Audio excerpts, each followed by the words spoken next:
Hi everyone, Telugu in 1 minute. ഇന്നലെ നമ്മൾ അവൻ എന്ന് പറഞ്ഞ വാക്കിനോട് ബന്ധപ്പെട്ട കുറെ വാക്കുകളാണ് പഠിച്ചത്. ഇന്ന് അവൾ എന്ന് പറഞ്ഞ വാക്കിനോട് ബന്ധപ്പെട്ട കുറച്ച് വാക്കുകളാണ് പഠിക്കാൻ പോകുന്നത്. തനു എന്ന് പറഞ്ഞ വാക്കിന് അവൻ എന്ന് മാത്രമല്ല അവൾ എന്ന് കൂടി അർത്ഥമുണ്ട് ഞാൻ പറഞ്ഞായിരുന്നല്ലോ.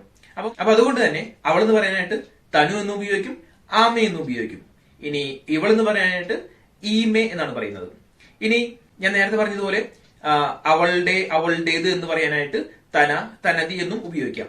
ഇനി അവളുടെ, അവളുടേത് എന്നതിന് പ്രോപ്പറായ ആമേ എന്ന് പറഞ്ഞ വാക്ക് വെച്ചിട്ടുള്ള വാക്കുകൾ പറയാം.